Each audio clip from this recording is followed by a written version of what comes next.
Jesús, el pan de vida. Si vamos a hablar de esto, lo primero que tenemos que hacer es tomar el Evangelio. Y yo los invito a que cuando termine la reflexión, todo el mundo vaya por su Evangelio y lea completito el capítulo del Evangelio San Juan, el número 6. ¿Por qué? Es interesantísimo. Comienza simplemente con el milagro de la multiplicación de los panes. Dice San Juan 6. Algún tiempo después Jesús pasó a la otra orilla del lago de Tiberíades, lo seguía mucha gente y pues eso, se encuentran ahí con un mundo de gente y al ver Jesús mucha gente, le dijo a Felipe, al apóstol, ¿de dónde podríamos comprar pan para dar de comer a todos estos? Dijo esto para ver su reacción, dice el Evangelio, para probarlos, porque él sabía perfectamente lo que iba a hacer, multiplicar panes y peces. Y entonces responde el apóstol, con 200 denarios no compraríamos bastante pan para que cada uno tomara un poco, y 200 denarios era mucho. Pero de pronto dice, aquí hay un muchacho que tiene 5 panes de cebada y 2 peces. ¡Qué interesante! Jesús hubiera podido hacer el milagro él solito, de la nada, como hizo el universo. Dice San Juan en el capítulo 1, por él fueron hechas todas las cosas, sin él no se hizo nada de cuanto ha sido hecho. O sea, Dios Padre, Dios Hijo, Dios Espíritu Santo, los tres hacen la creación. Y la hacen de la nada. No necesitaba 5 panes y 2 peces. No los necesitaba. Y sin embargo dice, Jesús mandó que se sentaran ahí en la hierba. Eran unos 5,000 hombres, sin contar mujeres y niños. Tomó los panes del muchacho y después de haber dado gracias, los distribuyó entre todos. Hizo lo mismo con los peces y les dio todo lo que quisieron. Qué impresionante la generosidad. Recogieron 12 canastos. Sobró. 5,000 hombres, pónganle, siempre hay más mujeres, 6,000-7,000 mujeres, pongan 3,000-4,000 niños, todo el mundo tenía hijos, a lo mejor más, comieron todos hasta saciarse. Dice, recojan lo que ha sobrado, llenaron 12 canastas. Cuando la gente ve el signo, lo sigue, pero lo primero que tenemos que ver, que no nos pase desapercibido, la generosidad de Dios. Yo soy el pan de vida, sí, pero lo soy en abundancia. Primero hice un milagrito para que la gente crea en mí. Porque si yo les digo a ustedes que yo soy Dios, qué genial, pruébalo. Los milagros son los signos que nos hacen comprender que Cristo habla con autoridad. Habla con autoridad. Lo que Él dice, después lo ratifica con los hechos, y ahí están las resurrecciones, ahí están todos los curados, ahí está la pesca milagrosa, la multiplicación de panes y peces, la resurrección de Lázaro, todo es previo a lo que va a ser su propia resurrección. Y repito, la generosidad de Dios. No hace unos cuantos panes, no, que coman hasta saciarse, pan y pescado. Y recogieron 12 canastas. Entonces dijeron, este es verdaderamente el profeta que debía venir al mundo.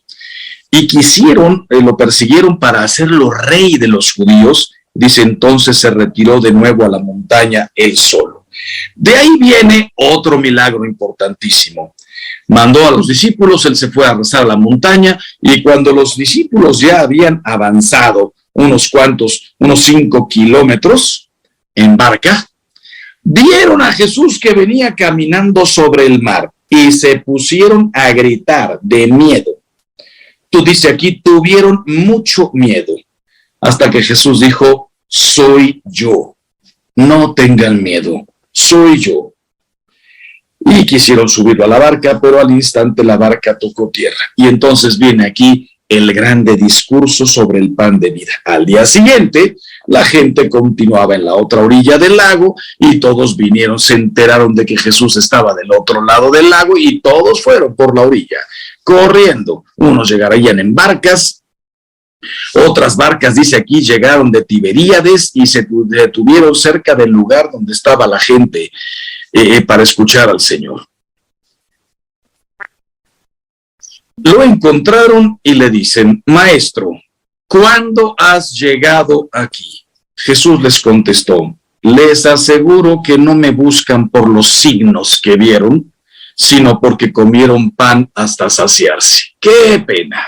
Hombres y mujeres somos siempre interesados. En lugar de venir, porque este hombre hace unos milagros espectaculares y después pronuncia unos discursos espectaculares y tenemos hambre y sed, pero del pan de la palabra, no.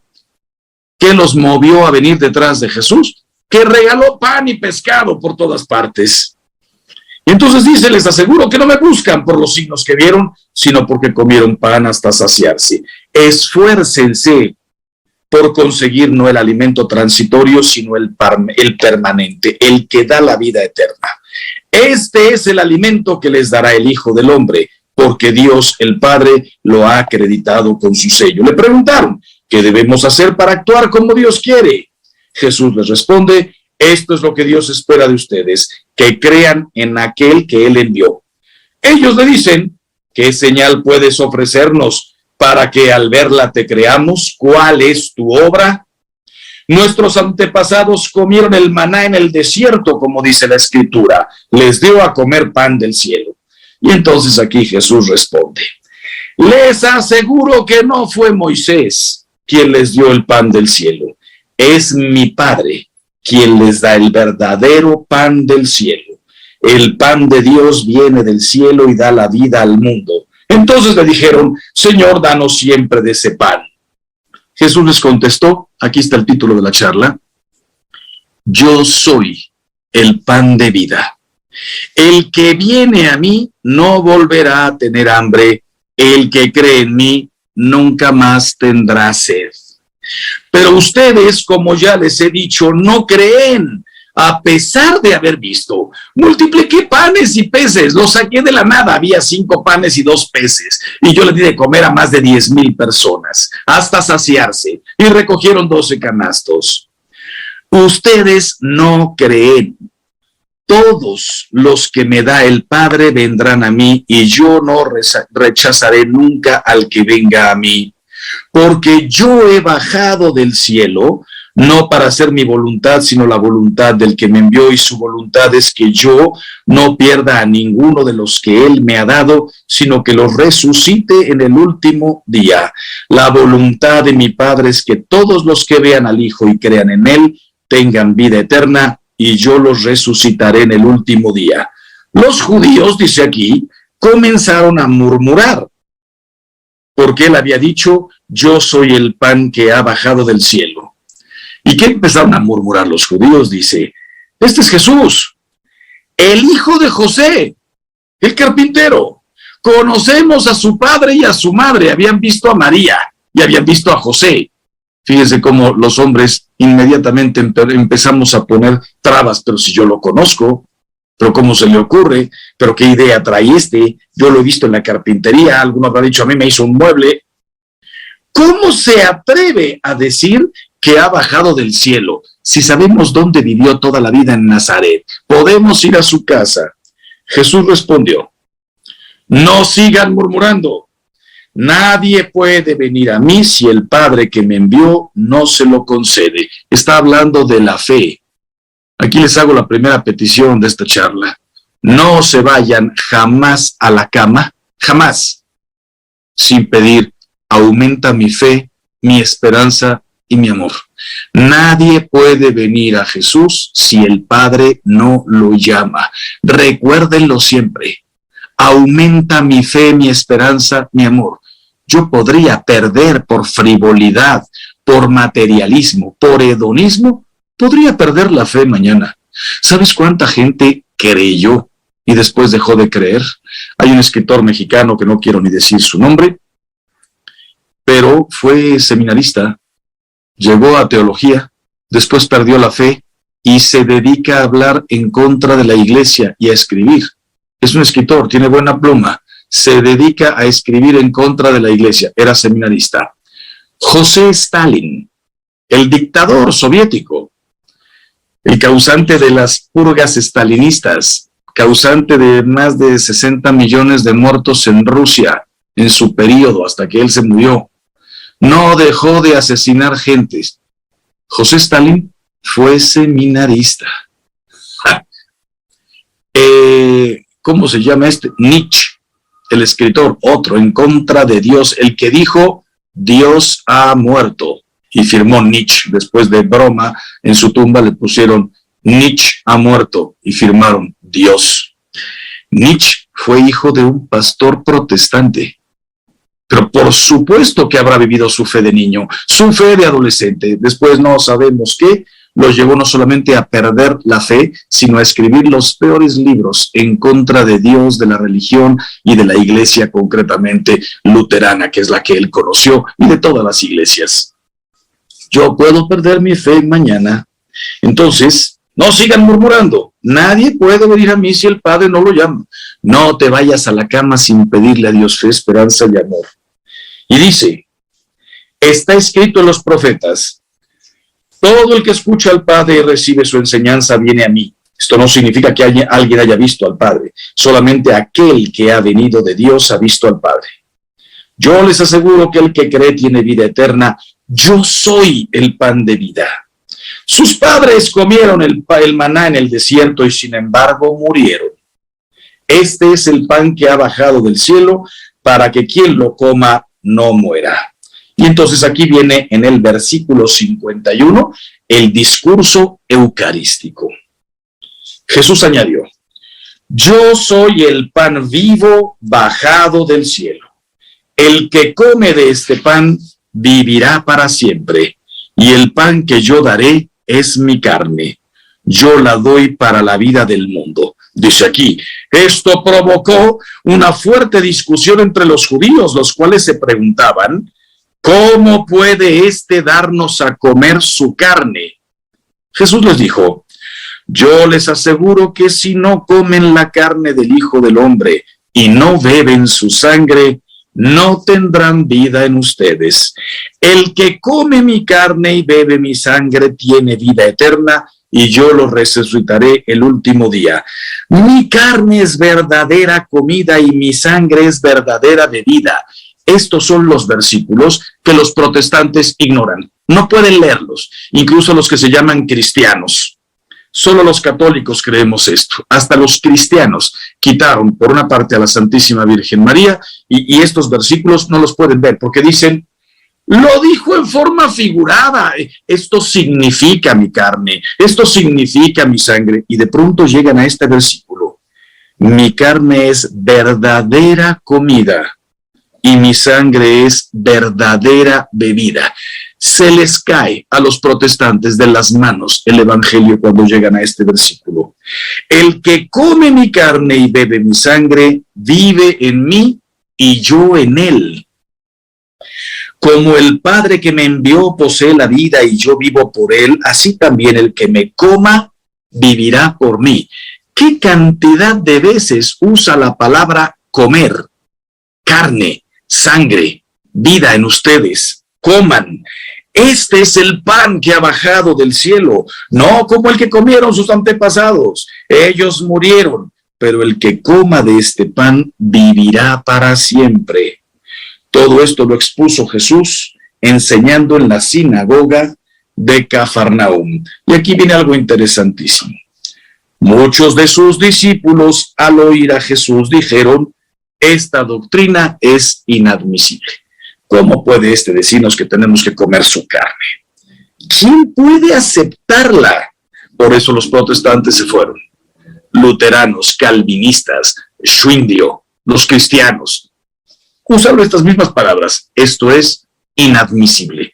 No les da, no pueden tener fe para ver que en un pedacito de pan está nuestro Señor. Jesús, sabiendo que sus discípulos criticaban su enseñanza, les preguntó, ¿Les resulta difícil aceptar esto? ¿Qué ocurriría si vieran al Hijo del Hombre subir a donde estaba antes? ¿Qué pasaría si yo ahora empezara una especie de ascensión? Si yo me elevara ahorita, ¿cómo los dejaría? Pero Jesús lo que quiere en nosotros es la fe. Jesús podría haber hecho así, que saliera fuego. Podría haber subido al cielo y bajar 5 minutos después. Podría ser que se le aparecieran, como en la transfiguración, 10 de los profetas o los 12 profetas y más los otros 4 mayores. Hay 12 menores, 4 mayores. Podría haber traído a Moisés y hacer que Moisés dijera, sí, yo les di el maná, pero no fui yo, fue el Padre. Y en cambio el verdadero pan es Jesús. Se hubieran quedado todos de a 4. No hizo nada de eso, porque quería la fe.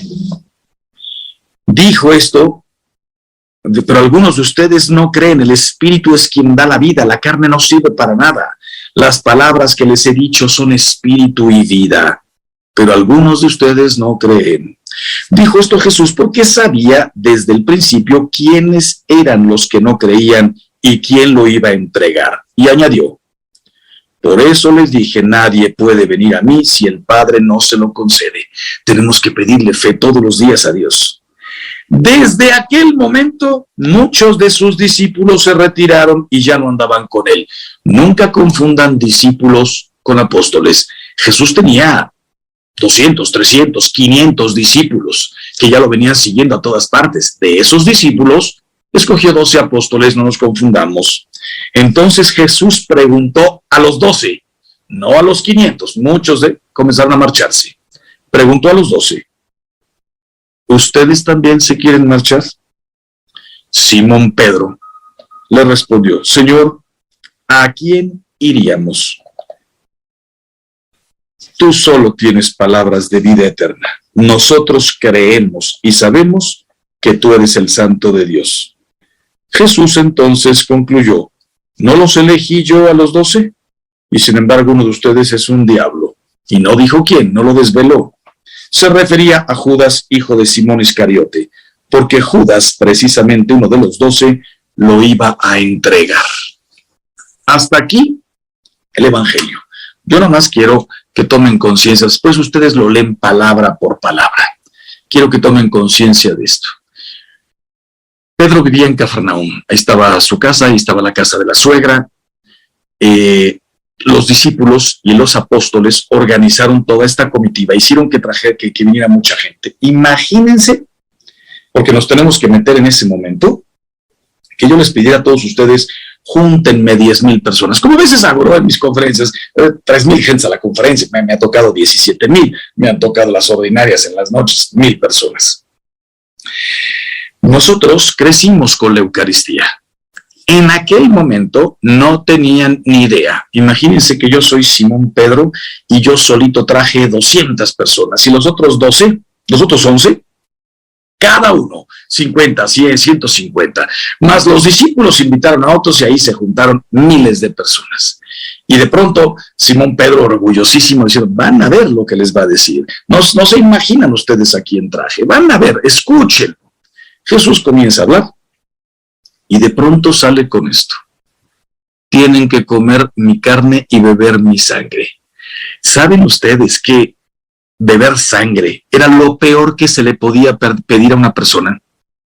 Ellos creían que la sangre era la vida. ¿Cómo me puedo comer yo la vida del otro? ¿Por qué los testigos de Jehová no aceptan las transfusiones de sangre, que para nosotros, cristianos, es lo más normal? Mi hija necesita sangre, voy y pido 2 litros. En cambio ellos, no me puedes dar la vida del otro. Bueno, si los testigos de Jehová son de estos años y tienen esa ignorancia impresionante, imagínense hace 2000 años. Comenzarían los judíos a decir, ¿qué? ¿Oí bien? Nos está pidiendo que mordamos su carne. Yo les voy a dar a comer mi carne. ¿En qué momento se volvió loco este hombre? Les voy a dar a beber mi sangre. ¿En qué momento perdió la cabeza? Los mismos apóstoles y todos los discípulos se quedaron escandalizados. Pedro se imaginaba que Jesús iba a hablar del reino de Dios. Que nos cuente ahorita la parábola del hijo pródigo. ¡Qué precioso! Ahora que hay tanta gente. Que nos cuente el buen samaritano. Que nos hable del perdón.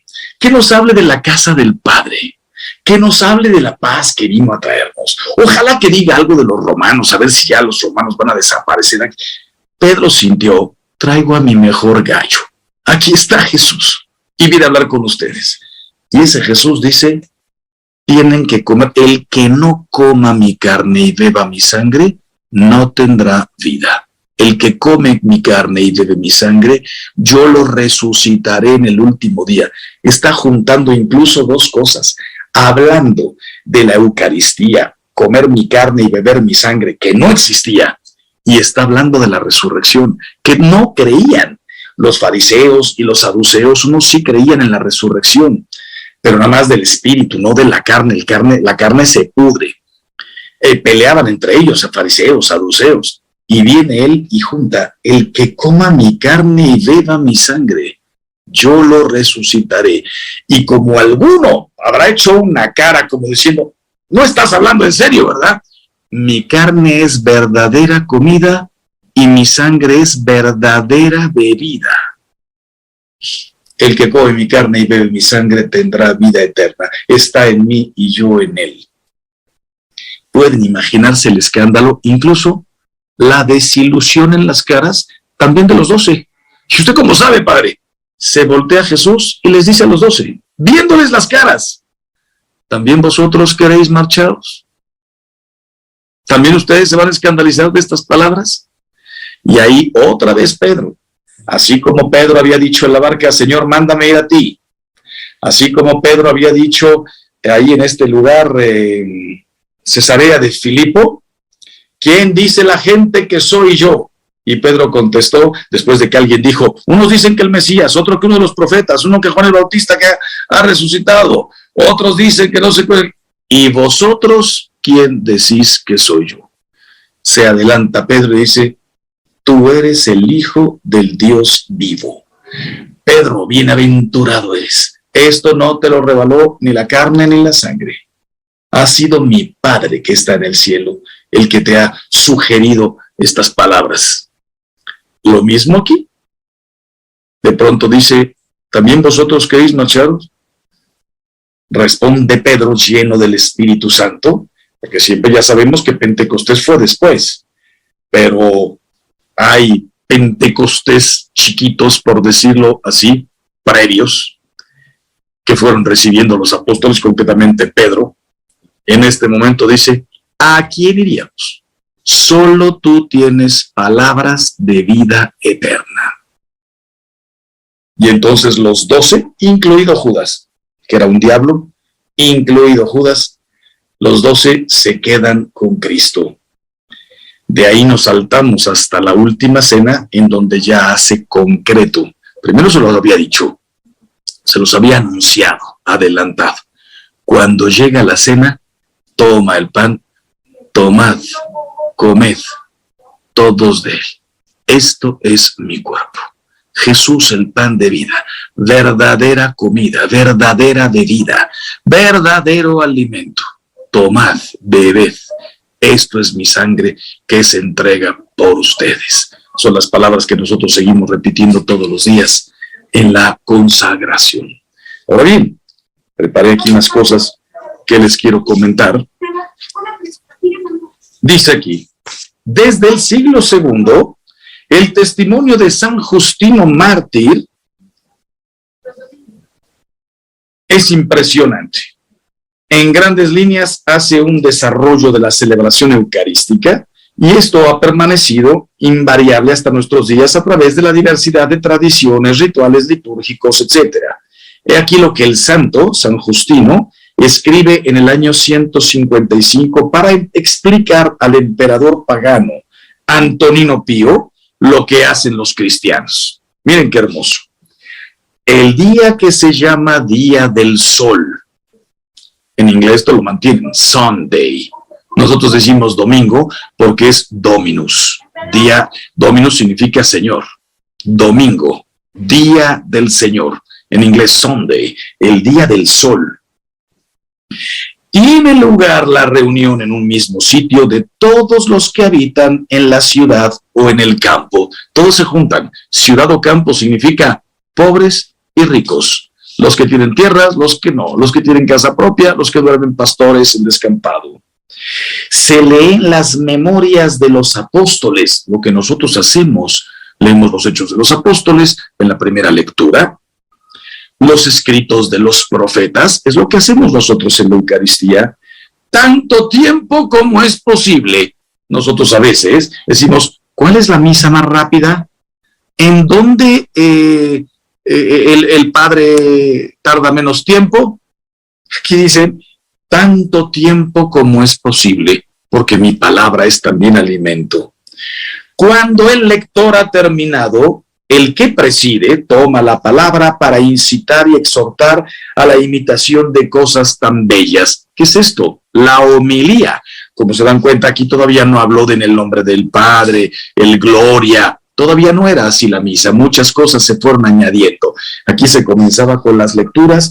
El sacerdote daba la homilía, el que preside. Luego nos levantamos todos juntos y oramos por nosotros. La oración de los fieles, que se tiene inmediatamente, no después de la homilía, porque nosotros ya ponemos homilía y después el credo. El credo se hizo en el año 400, en el concilio de Constantinopla y de Éfeso. Aquí en el año 155, después de la homilía, se pasaba directamente a la oración de los fieles y se pedía hasta por el emperador, por todos y por todos los demás donde quiera que estén, a fin de que seamos hallados justos en nuestra vida y nuestras acciones y seamos fieles a los mandamientos para alcanzar así la salvación eterna. Oración de los fieles. Cuando termina esta oración, nos besamos unos a otros. El saludo de la paz. En aquel tiempo se llamaba el ósculo de la paz. El beso de la paz, algo sagrado. Se daban la paz. Ustedes piensen que en tiempos del imperio, la cantidad de enemigos, de muertes, los gladiadores, todo eso, la vida no valía un pepino. Llegan los cristianos y empezamos a apreciar unos a otros y la paz. Luego se lleva al que preside a los hermanos pan y una copa de agua y de vino mezclados. El ofertorio. Se trae en procesión las hostias que vamos a consagrar, es pan, después será el cuerpo de Cristo, y agua mezclada con vino. Ponemos siempre los sacerdotes unas gotitas al vino, porque así se acostumbraba en aquel tiempo, desmezclados. El presidente, el que preside, el sacerdote, los toma y eleva alabanzas y gloria al Padre del universo. ¿Qué es esto? El prefacio. Oraciones, alabanzas, gloria, que termina hoy por hoy con el santo, santo, santo es el Señor Dios del universo. Llenos están el cielo y la tierra de tu gloria. Hosana en el cielo, bendito el que viene en nombre del Señor. Hosana en el cielo. Esas alabanzas al Padre del universo, por el nombre del Hijo y del Espíritu Santo. Por eso también se dice, cuando decimos no el santo, sino el por Cristo, con Él y en Él. A ti, Dios Padre omnipotente, todo honor y toda gloria por los siglos de los siglos. Alabanzas y toda la gloria por el nombre del Padre y del Espíritu Santo. Todo honor y toda gloria por los siglos de los siglos. Por Cristo, con Él y en Él, a ti, Dios Padre omnipotente, en la unidad del Espíritu Santo. Por Cristo, en la unidad del Espíritu Santo, toda la gloria a ti. En griego, esto se dice Eucaristian. De ahí viene la palabra Eucaristía, que significa acción de gracias. Y del Espíritu Santo, y da gracias, Eucaristian. Largamente, porque hayamos sido juzgados dignos de estos dones. Cuando terminan las oraciones y las acciones de gracias, todo el pueblo presente pronuncia una aclamación diciendo amén. Cuando decimos por Cristo, con Él y en Él, amén. Cuando el que preside ha hecho la acción de gracias y el pueblo le ha respondido, los que entre nosotros se llaman diáconos distribuyen a todos los que están presentes pan, vino y agua eucaristizados y los llevan a la gente. ¿Qué significa eucaristizados? Que como ya han sido presentados para la gloria de Dios, ya han sido convertidos en el cuerpo y la sangre de Cristo, haciendo exactamente lo que Cristo nos pidió en la última cena, cuando dice: haced esto en conmemoración mía. Eucaristizados. Precioso este texto de San Justino mártir. Después,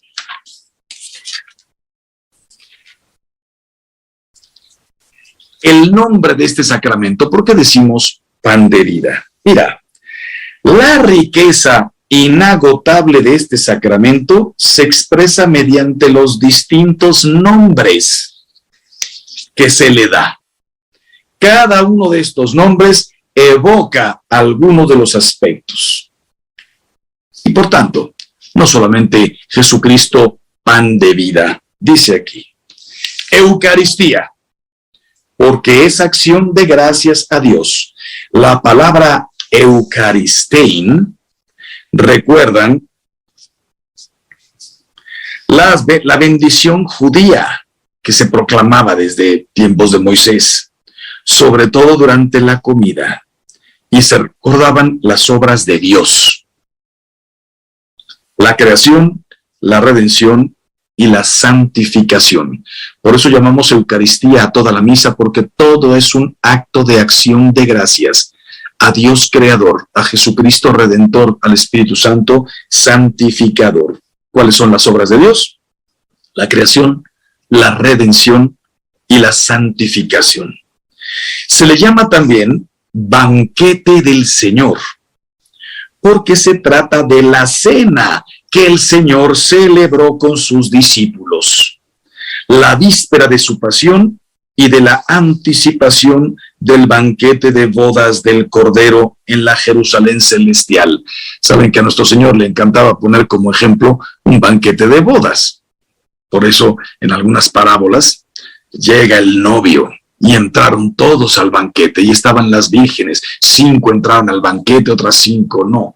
El cielo será un gran banquete, dice Jesús, y mi Padre les servirá. Ahora ustedes obedezcan a mi Padre. Allá en el cielo seremos servidos, amados, llenados en plenitud por parte de Dios. Se le llama también fracción del pan, porque este rito propio del banquete judío lo había dicho Moisés, celebrando la primera Pascua. Jesús también celebra la Pascua, nomás que para nosotros la Pascua ya tiene otro sentido 1000 veces más grande. La Pascua judía fue la liberación de Egipto. ¿Y sabes qué? El Éxodo, qué tremendo. ¿Cuántos de los judíos hicieron éxodo sin haber hecho éxodo? ¿A qué me refiero? Salieron de la esclavitud de los egipcios y se murieron todos por incrédulos en el desierto. De los que salieron de Egipto, nadie llegó a la tierra prometida, ni Moisés. Caminaron 40 años por el desierto. Todos estos se murieron. ¿Quién entró a la tierra prometida? Los que fueron naciendo, porque Dios se enfadó tanto de que, sacándolos de Egipto, acaban de ver que abría el mar Rojo en 2.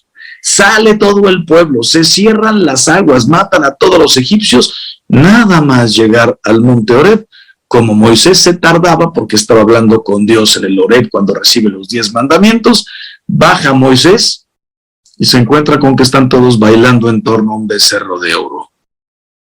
El pueblo, después de haber visto el milagrazo, ya eran libres, ya no tenían que hacer más ladrillos para construir las ciudades granero, Pitón y no sé cuál era la otra, y pirámides. Ya no tenían que hacer nada de eso. Salen, se les desapareció un poquitín Dios, cayeron en dudas y le dicen a Aarón, que era el que se quedó en representación de Moisés allá a cuidar: haznos un Dios, no tenemos Dios, haznos un Dios. Hicieron un becerro de oro, ¿Te lo puedes creer? Después de ver los milagros que había hecho Dios. Increíble. Hacen el becerro, se ponen a bailar, a cantar. ¿Hicieron éxodo? Sin hacer éxodo. Solo salieron del pueblo de los egipcios, pero siguieron pecando. Y aquí te voy a hacer una preguntota. Dentro de poco nosotros también tendremos que hacer nuestro propio éxodo. Vamos a celebrar la Pascua. ¿Qué cantidad de cristianos hará éxodo sin hacer éxodo? Todos vamos a ir con nuestra vela a la iglesia. El Jueves Santo iremos a la misa, la última misa. El Viernes Santo pasaremos a adorar la cruz. En la vigilia pascual estaremos a oscuras, encenderemos la luz, pasaremos con nuestra vela, nos la van a encender. Al final de la misa todos comulgaremos y al día siguiente algunos seguiremos en los mismos pecados. No estoy hablando de las cosas que se me escapan. Se me escapó un pensamiento, se me escapó una mala palabra, me enfadé con mi esposa, regañé muy feo a mi hijo. Estas cosillas involuntarias son propias del carácter humano y te digo que ayudan a nuestra santificación. En cambio, estoy hablando de los que tienen hábitos de pecado. Después del domingo de Pascua, seguiré viendo pornografía. Seguiré con una amante que veo de vez en cuando y no quiero dejar. Seguiré robando en el trabajo. Después de haber ido a la vigilia pascual, a la adoración de la cruz, después de haber estado en la última cena, de haber dicho amén 1000 veces, de haber participado en la visita a las 7 casas, de haber rezado el rosario de la mano de María, de haber hecho la procesión del silencio el Viernes Santo, el Vía Crucis, yo cumpliré con todo. Y después del lunes de Pascua, martes de Pascua, el miércoles de Pascua, volveré a robar en el trabajo porque lo tengo como hábito. Seguiré hablando mal de la gente. ¡Qué tragedia! Hice éxodo, Pascua, sin hacer éxodo. Reflexiónalo. Esta es una oportunidad para dejar los pecados que nos encadenan. No te preocupes si un día caíste en gula. Te confiesas y ya está. Una cosa es que un día se me antojaron los tacos y me comí uno de más, las pupusas, y me comí 2 de más. No pasa nada. Después pides perdón, te arrepientes. Es más, tu estómago mismo te va a decir, no, te tenías que haber comido esas últimas 2 pupusas. No me refiero a esos pecadines que se nos escapan, sino al que tiene el vicio de la gula, el vicio de la impureza, el vicio de la infidelidad, el vicio de la soberbia. No digo que a todos nos guste presumir un día y te cuento, sí, acabo de estar en Europa, ay, qué presumido, y te cuento el dinero que me gasté, se me escapó, se me salió decirlo, ¿no? Una cosa es eso y otro es el que es soberbio. Me creo más que los demás, por eso grito, mando, abuso, atropello, no atiendo, me rodeo solamente de la gente con la que puedo hacer grandes negocios, no quiero ni atender a la persona que trabaja en mi casa. Soberbia, ira, lujuria, envidia, pereza, egoísmo. Todo el día pienso en mí. ¿No hiciste éxodo? A partir del lunes de Pascua tendríamos que estar liberados, ser resucitado con Cristo. Y entonces estábamos en esto, banquete del Señor, fracción del pan, rito de los judíos. Ellos también, Moisés les dijo tomar los panes ácimos, el cabrito, el cordero, sacrificar, etcétera, etcétera, ¿no? Fue utilizado ese rito por Jesús cuando bendecía y distribuía el pan como cabeza de familia, sobre todo en la última cena con sus discípulos. De ahí viene la fractio panis. En este gesto los discípulos lo reconocerán después de la resurrección en Emaús, cuando no sabían quién les estaba hablando. No sabían. Se sentaron a la mesa, lo reconocieron en la fracción del pan. ¿Por qué? ¿Por la manera en que lo rompió? No. Las palabras que pronunció. No están de acuerdo todos los teólogos, pero muy probablemente parece que esa fue la primera misa después de Jesús resucitado. La primera misa fue la última cena. La primera misa, ya con Jesús resucitado, porque en la primera misa, en la última cena, no había muerto, los discípulos no habían visto la tragedia. En la primera misa en Emaús, ya resucitado con su cuerpo glorioso, volvió a tomar pan, tomen, coman, se lo dio, lo reconocieron en la fracción del pan. Y con esta expresión, fracción del pan, los cristianos designaron sus asambleas eucarísticas en los primeros siglos. Hoy decimos vamos a misa, no decimos vamos a la fracción del pan, ni decimos vamos al banquete del Señor, pero sabemos que es el pan de vida. Con él se quiere significar que todos los que comen de este único pan partido, que es Cristo, entran en comunión con él y forman un solo cuerpo con él. Otra, asamblea eucarística, sinaxis, porque la Eucaristía es celebrada en la asamblea de los fieles, expresión visible de la Iglesia. ¿Por qué es tan importante ir a misa todos los domingos? Alguno podría decir, yo rezo más que todos ustedes, pero en mi casa, yo no soy hipócrita y voy ahí a que me vean a misa. Jesucristo nos quiso reunir. Haced esto en conmemoración mía. No me basto a mí mismo. Yo no puedo solito leer la palabra en mi casa. Sí, la puedo leer. Yo a todos les recomiendo, lean todos los días un pedacito del Evangelio hasta que se acaben los 4 Evangelios. Después siguen con los Hechos de los Apóstoles y las cartas de los apóstoles. Lean todos los días 3, 4 versículos, un capitulito, lo que te guste, dependiendo del tiempo que tengas, de la edad, de la situación, etcétera.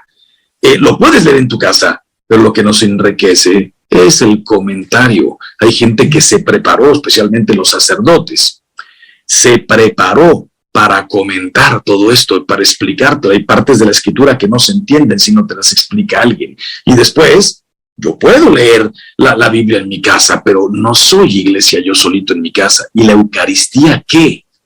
No puedo yo solito, que me la traigan. Sí, si soy anciano, le pido a una ministra extraordinario que me lo traiga. Pero no estoy hablando de eso.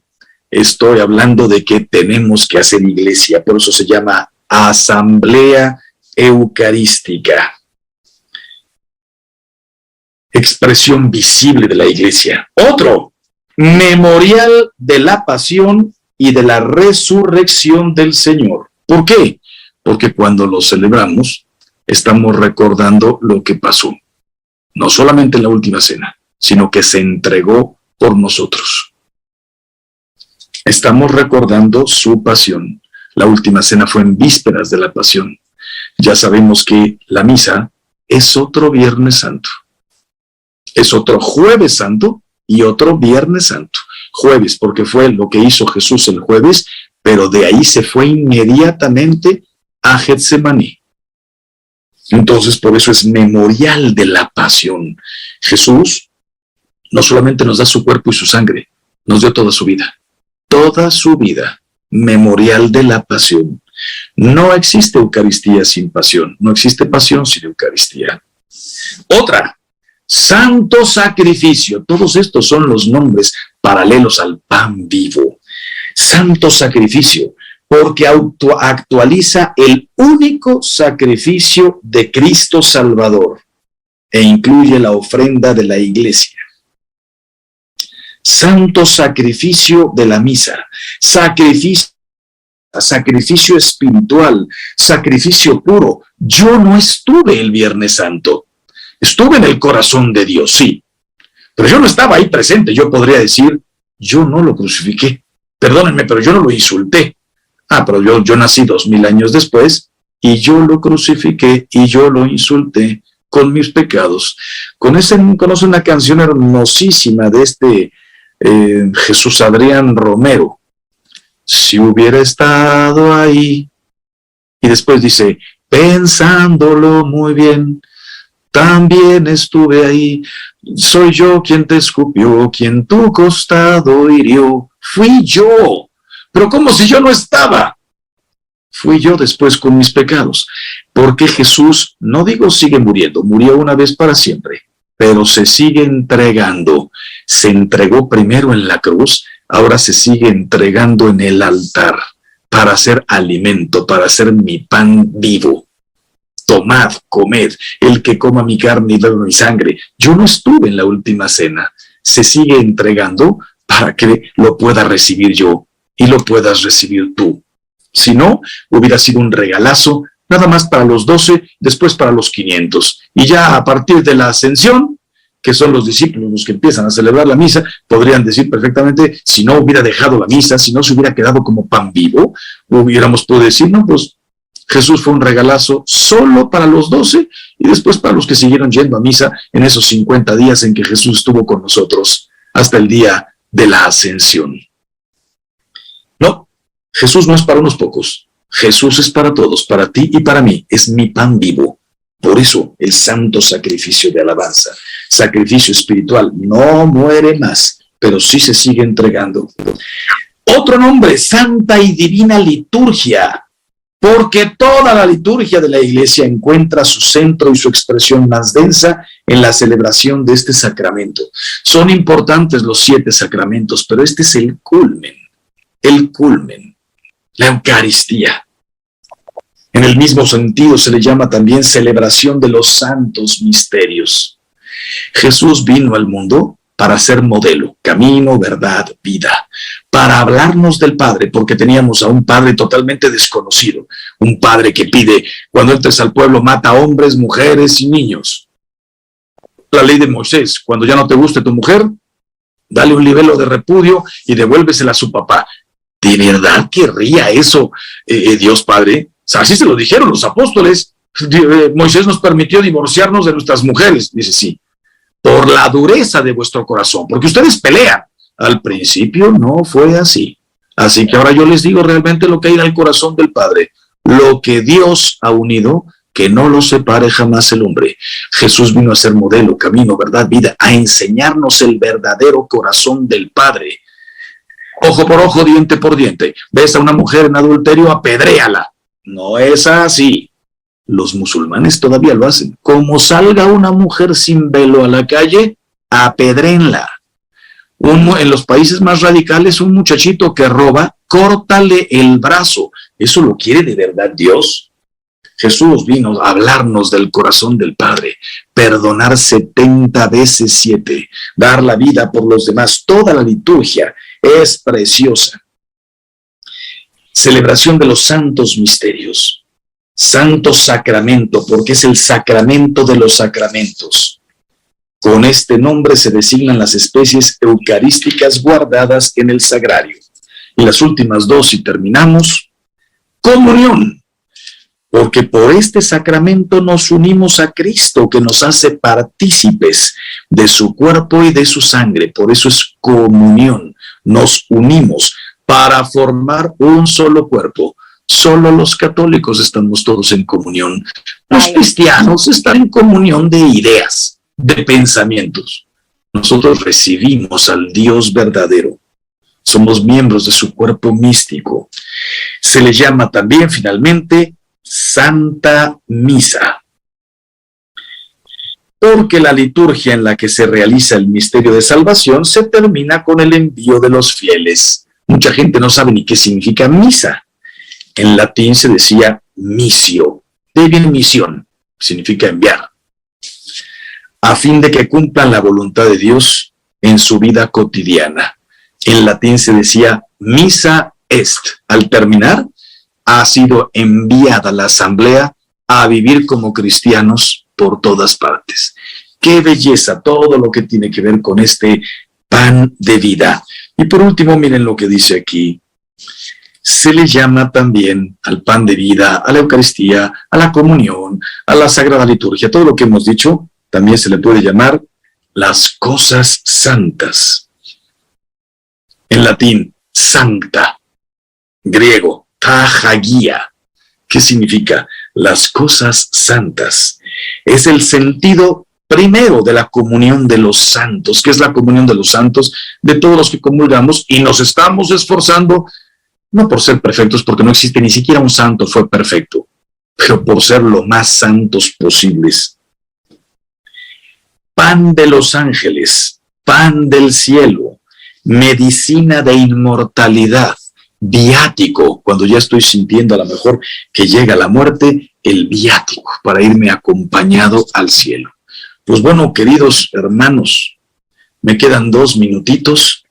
Ya dije todo lo que me viene a la mente, lo que está en el catecismo, lo que está en el evangelio. Comenzamos hablando de la escandalizada que se dieron los apóstoles, pero fíjense, ese capítulo del evangelio fue buenísimo, y fue buenísimo que se escandalizaran, porque después nosotros nos íbamos a escandalizar de muchas otras cosas. Por ejemplo, no al aborto, por ningún motivo. Oye, pero es que mi bebé viene enanito, viene ciego. Viene, ya vi la radiografía, viene sin piernas. Hay bebés que han nacido así. Mátalo en el vientre, que no nazca. Y yo vengo y te digo, lo recibes como viene, ciego, sordo, como venga. Trae un gen que ya se lo vimos en los aparatos, que va a tener mal toda la vida, problemas para caminar. La vida se recibe como viene, y hay algunos dicen, duras son estas palabras. ¿Quién puede oír esta doctrina? La eutanasia, por ningún motivo. ¿Cómo que no? Mi padre tiene 94 años, tiene unos dolores tremendos, él ya pidió que lo ayudemos a morir. Y vengo yo y te digo, lo ayudamos a que viva mejor, ponle calmante, hazle compañía, recemos con él, pero la vida no se toca. Duras son estas palabras. Con lo fácil que sería inyectarle algo y mandarlo a la otra vida feliz y que pare de sufrir. Me quiero casar, hombre con hombre, mujer con mujer, por ningún motivo. Y eso te lo dice además la naturaleza. Y los fines del matrimonio son el amor de los cónyuges y la apertura a la vida. ¿A cuál vida entre 2 hombres, 2 mujeres? Bueno, sí, puedo adoptar, puedo comprar en un banco de esperma, puedo alquilar un vientre. Y viene la Iglesia Católica y te dice, por ningún motivo, duras son estas palabras. Yo soy hombre y me encanta este hombre y me quería yo casar con él. Dice la Biblia, los creó varón y mujer.